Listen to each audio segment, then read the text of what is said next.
Председателот на Демократската партија на албанците и носител на листата за кандидати за пратеници во изборната единица 6, Мендух Тачи, најави дека по изборите ќе бидат донесени два закони за кои, како што рече, се важни за албанците во Македонија.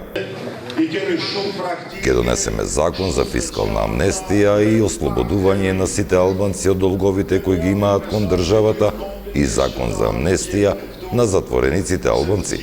Ова е многу важно и затоа ќе биде прво што ќе го направиме. Тоа ќе бидат првите два закони кои ДПА ќе ги донесе. Дуи ги остави албанците на страна, исто како и нивните потреби од инфраструктура и подобар живот, и не ги исполни вашите потреби и барања.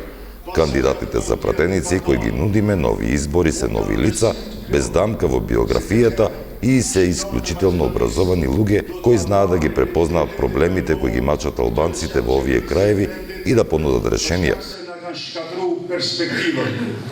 На собирот кој се одржа во зградата на местната канцеларија пред сопартиците се обрати и кандидатот за пратеник Рушид Веапи и шефот на изборниот штаб на ДПА во Гостивар. Тие ја побараа поддршката на граѓаните, повегувајќи ги на масовна излезност на денот на изборите.